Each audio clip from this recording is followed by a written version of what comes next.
What do you call James Potter if he was actually in the Chamber of Secrets and Fawkes the Phoenix mistook him for the basilisk? What is he talking about, Snape?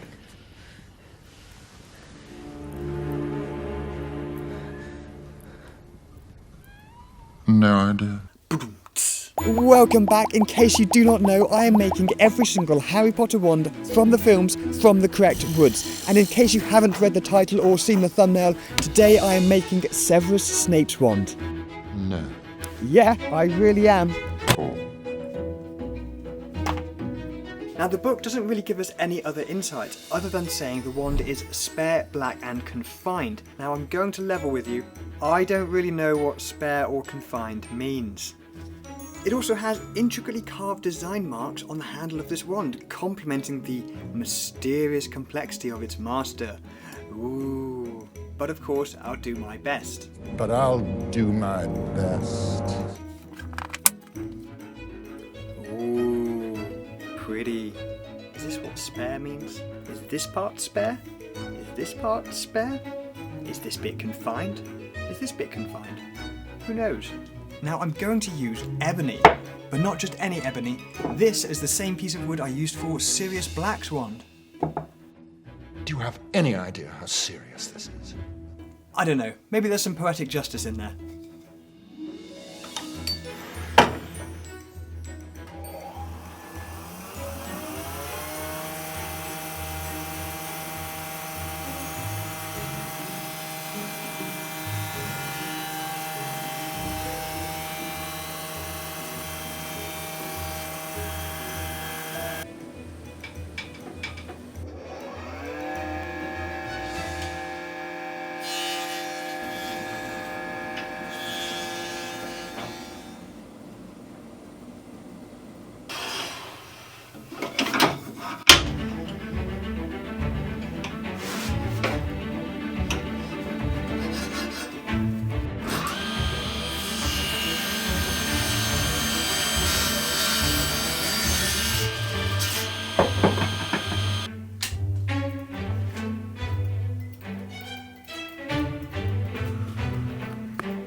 Do I detect a flicker of...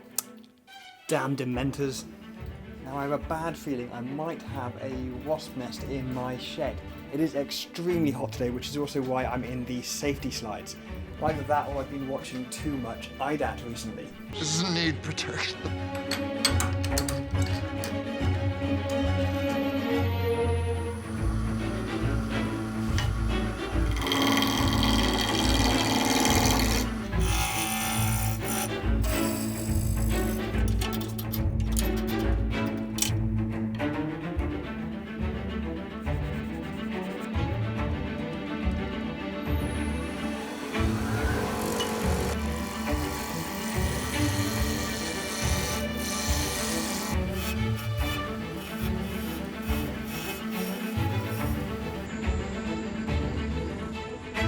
Turn out your pockets.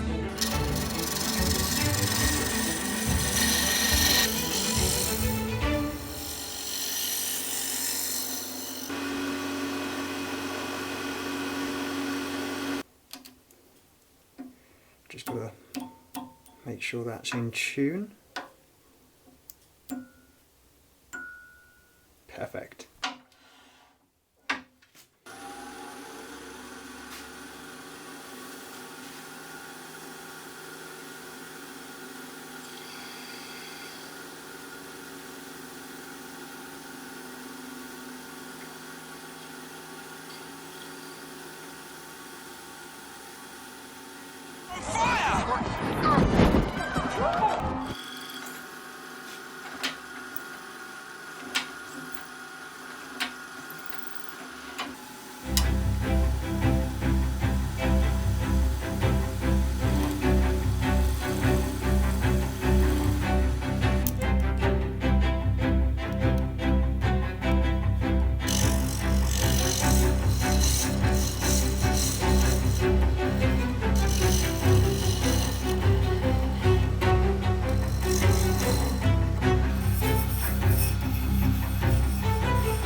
It's a sign, Severus.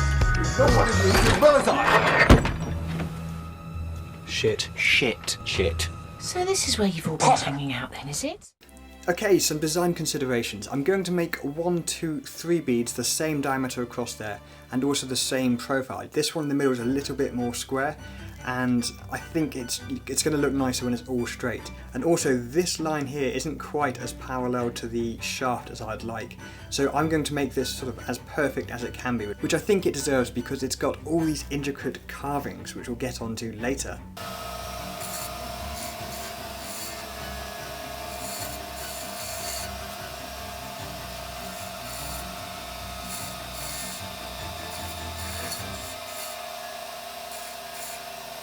So the last little bit of turning I'm going to do on the handle is these little grooves either side of these beads. I'm going to try this carving tool. I'm not sure how this might go, but we'll do it slowly. Obviously this isn't meant for cutting, and that's the smallest, the smallest gouge I've got.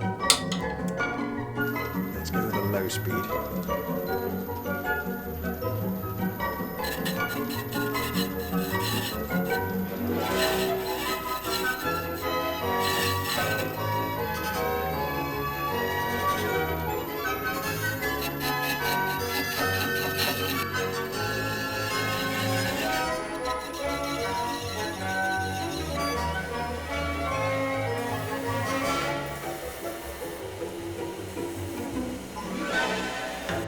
Okay, mistake. I've definitely ended up making this bead slightly too thin. It's not much thinner than these two, but you know, I think it will look okay in the end. But yeah, it's a little bit annoying. Pity. Now, you join me at the table saw where I've made it American by removing the, what's it called? I don't even know what it's called. Riving knife. Let's try that again. You join me at the table saw where I've made my saw American because I've taken out the riving knife. So this normally sits at the back of the blade and stops pieces of wood basically pinching or getting caught in the black, and then boom, fire it straight at you at, I don't know, quite fast. I've also made a new throat plate. This is sort of like zero clearance so nothing can actually fall down the gaps. And I've made a new fence. So I've got a nice rosewood handle on here, and also my mate machined this, so now there is literally no movement and it still moves really nice. Now because this one has 2 flat sides, I thought, I will leave this square and then I can just run it over the table saw.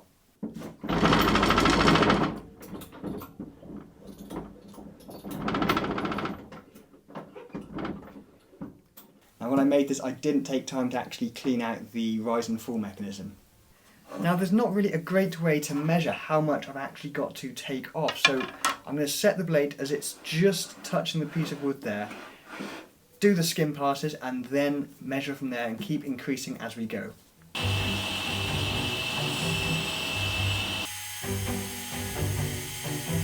Well, this is interesting. It's taken a bit off one side and this side is only just touching, which obviously means the centre line was probably slightly off from the squareness of this. There's only so much you can do to avoid that, but the idea is working. So you see that's now a flat side, so just got to keep going a little bit and be super careful not to cut that middle bead.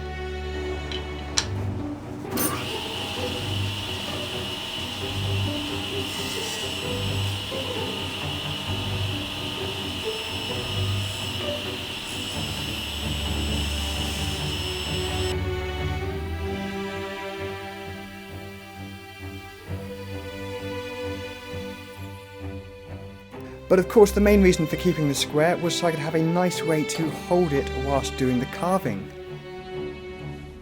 Ingenious. Now I really haven't been looking forward to carving this handle. You can just see how intricate and detailed it is. But to help me I decided to buy another magnifying lens. Now in general I try to avoid buying things in China, but these angle buoys are really good value for money and I actually used a similar one for filming.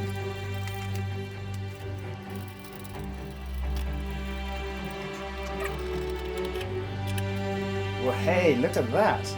I love angle buoys. Put it there, want it there, over here. How about here? There, there. And it's even got lights and, oh wow, my nails need trimming.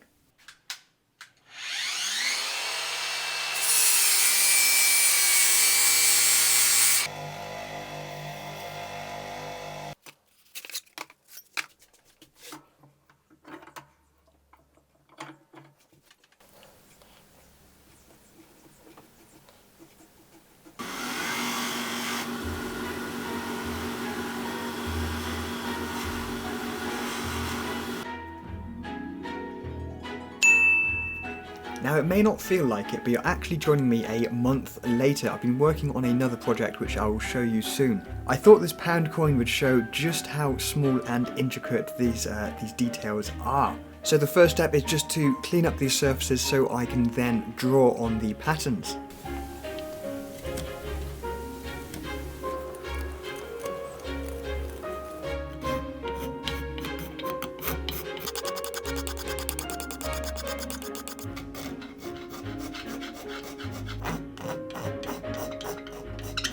Okay, this is going to be such a test. I've got this block of wood here just to give my hand some support, basically.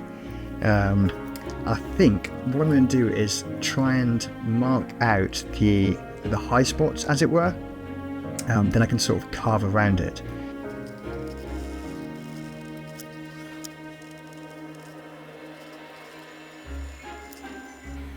Okay, that was actually quite difficult to draw. I was trying to film like through the phone, which is looking through the glass on the thing, but there's a delay with the camera, so yeah, it's really difficult. So you're not getting that view anymore.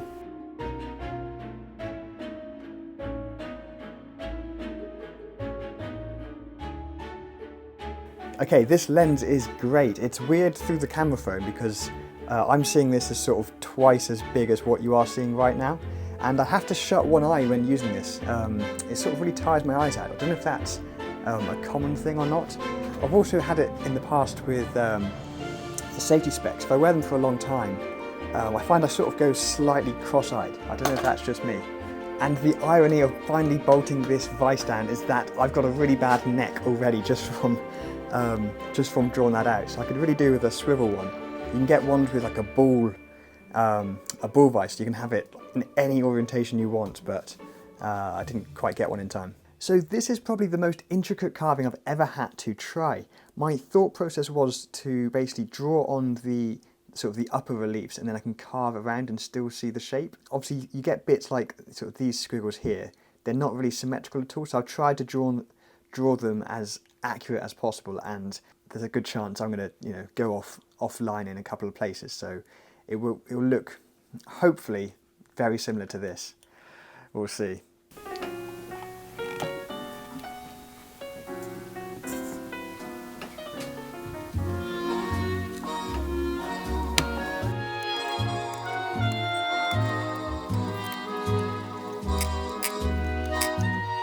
My hand might just slip.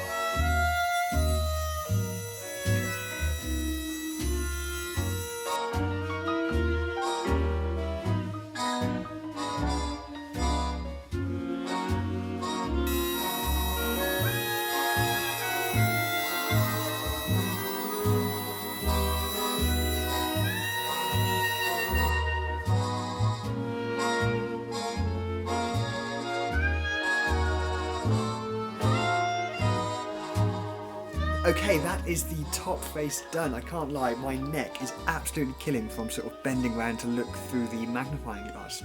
The hardest part was trying to do these little beads because I just cannot get the tool, even that's my smallest tool I've got. And it's so hard to try and basically be like a CNC machine to get it right. The grooves, I can just about use my my miniature gouge, but obviously even then it's quite big. And it's very easy to, because it's wood, obviously chip off little bits with the grain. It's probably come out better than I thought. Now, one of the biggest challenges is that I'm trying to carve away the negative space, So when I made Sirius Black's one, obviously it's easy because you draw the line and that's what you cut. Whereas doing this, I'm trying to, it's quite hard to visualise the first time I've done it until it eventually takes shape. But even trying to get all these, the sharp details basically to really get some depth in it. So I'll let you in on a little secret. I already carved the other side. Basically, I started this, I was like, wow, this is really hard, I need to pay attention. Pay attention. And try and do it without filming first. Now, originally, I was going to carve this on a pantograph after seeing insert his name now. Now, my good friend, who may or may not have a marketplace addiction, bought this one. Basically, a pantograph is what was used before CNCs existed for really small, detailed work. It's a mechanical linkage which traces a big shape up here down to a smaller shape down here. I don't know how old this thing is, but it is beautiful. Basically, a cutter will go into one of these blocks which is driven by a belt, and then obviously this sort of traces, so a bit like a CNC or just a milling table. Now, this is only a 2D pantograph, so there's no sort of up and down. Effectively, the stylus would copy a shape like that and then translate it onto the cutting end. Now, I don't know if a 3D pantograph could actually copy this shape, or whether you'd have to make a sort of scaled up version of this, which then kind of defeats the purpose of using the pantograph. So in theory, a 3D pantograph would be able to replicate a wand just like this. But of course, their most common use is with letters and numbers for engravings. Have you ever considered that you ask too much, that you take too much for granted? Has it ever crossed your brilliant mind that I don't want to do this anymore? Whether it has or hasn't is irrelevant. I will not negotiate with you, Severus. You agreed. Nothing more to discuss. Do that, because if I did that on this, I would lose this sort of flat side section. So yeah, sorry about that. Read it.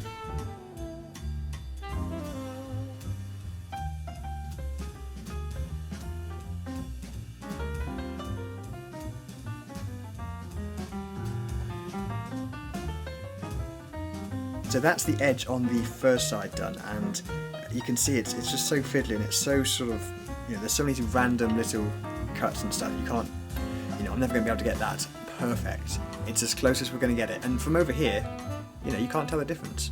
And over here, it looks even better.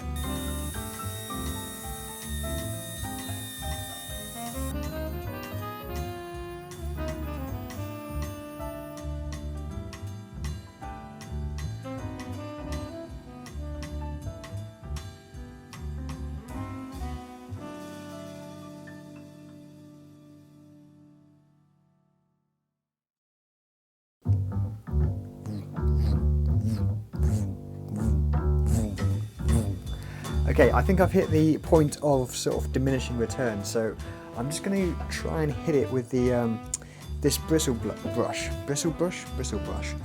just to try and sort of take off sort of any high sharp corners and potentially any dust as well in there.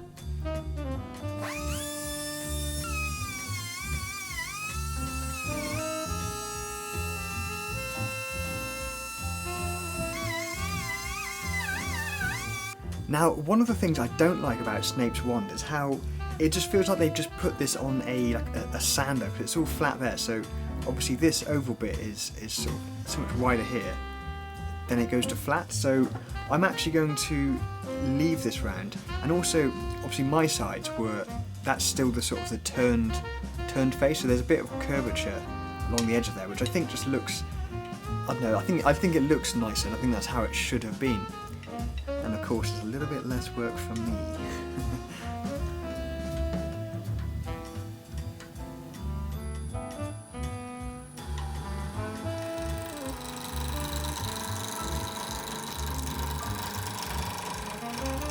Now, I didn't like how that was sounding, and it's mostly due to a bit of play in the live centre in the tailstock. And of course, the wood and wand is quite brittle, and I just could not risk breaking it at this point. So I decided to take it off and just lop the corners off quickly with the plane.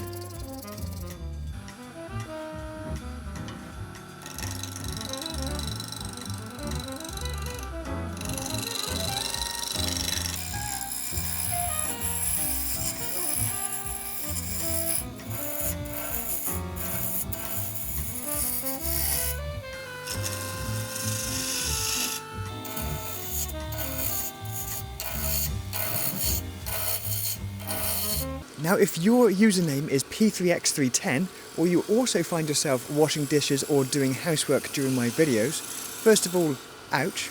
But secondly, I suggest you come back and join us, as I'm about to announce the biggest news this channel has ever seen. Reveal your secrets.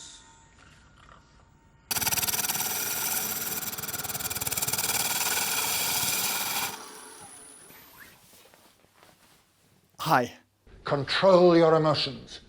I'm Matt. I've got some exciting news to share with you all. And no, it's not that I've got a job with HBO. Let me explain. You see, long before starting this channel, I had an idea after visiting Hobbiton in New Zealand. I thought it was the most magical place on Earth. Now, don't get me wrong, I do prefer Harry Potter, and the studio tours are insane, but they are still just a set. And what I love about this channel is that it's bringing the fictional world to our world, 2D to 3D, the real thing. And my new business aims to do the same thing. In New Zealand, I thought, hey, wouldn't it be amazing to grow your own sapling from the party tree? Then in years to come, you could be sat reading Lord of the Rings to your grandchildren under that very same tree, potentially inspiring the next Tolkien, or dare I say it, J.K. Rowling. Okay, this isn't actually the party tree. The budget didn't stretch quite that far, but you get the idea. And the business is called the Famous Tree Company. We grow and sell saplings from famous and iconic trees. And I've got a sneaky suspicion that you lot might like an oak sapling grown from Snape and Lily's tree, also known as the elephant oak. Do you remember that acorn I showed in making Luna's second wand? Well, that was from this tree. And no, before you ask, the Whomping Willow doesn't exist. But if you do want a willow, there is of course this one, the one where Snape enchants the leaves to fly away like birds. And it was actually such a coincidence that I was making Snape's wand for this reveal, given that he features at 3 of these tree locations. Fame isn't everything. Oh, shut up, Snape. Just because you lost your trousers at this one, people aren't going to want a random apple tree from my orchard. They want trees with a story, a connection to a place. And this isn't the only cedar tree in Harry Potter. The graveyard set at Godric's Hollow was actually built around an ancient cedar tree at the Pinewood Studios. And of course, we can't forget the Draco gets turned into a ferret tree, although this one might not be producing acorns. And of course, my favourite location, which is Dumbledore's grave in Scotland, where you can find Scots pine trees.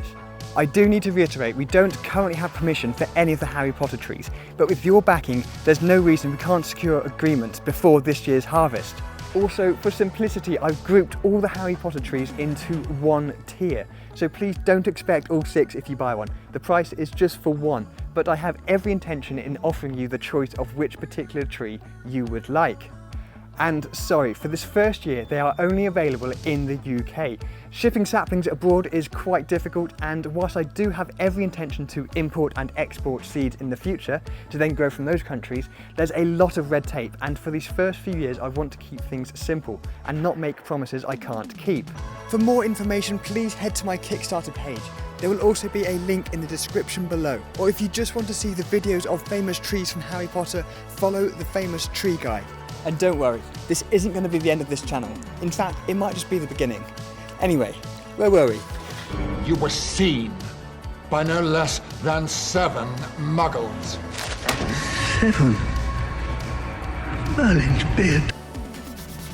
Well, I hope you enjoyed that section, and if you couldn't wait and went straight to the Kickstarter or decided to binge all my other social media content, welcome back. And if you're currently watching this past the 2nd of September 2025, I have no idea how it went. Hope it went really well. The website is still live. More importantly, why didn't you have your notification bell turned on?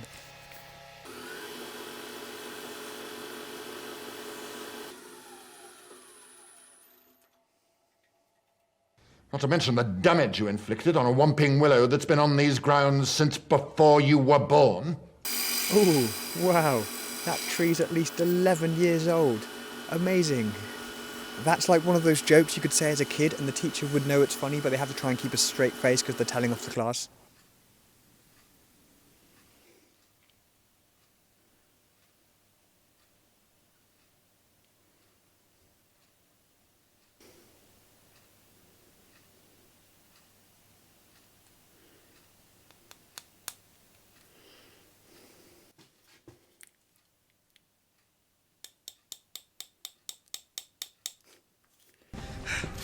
Second Semper!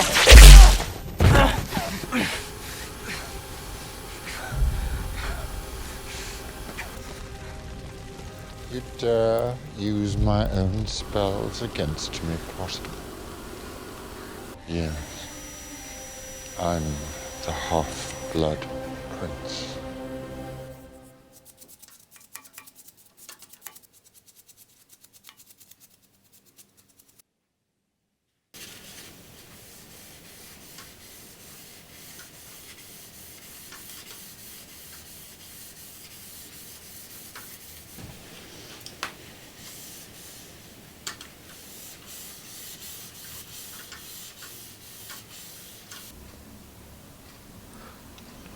Them to the pensive. Look at them.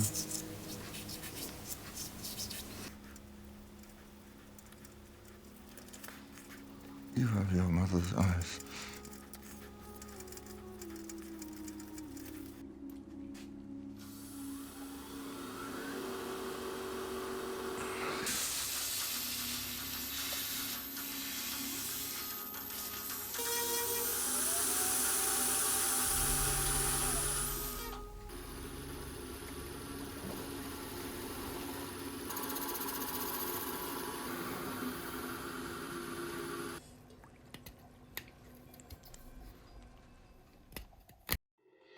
And there we are, the ebony has come out gorgeous. There's actually like a little fleck of light on this, which I really like.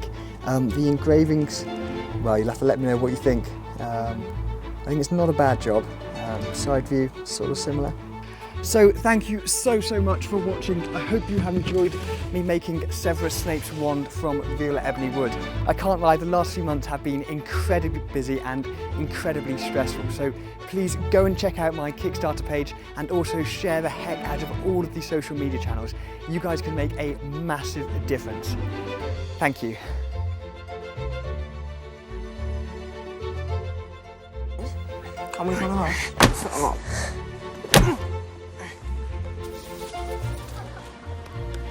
Oh!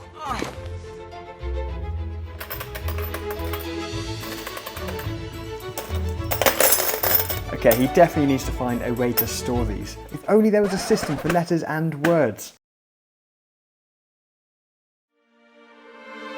You've been raising him like a pig for slaughter. Don't tell me now that you've grown to care for the boy.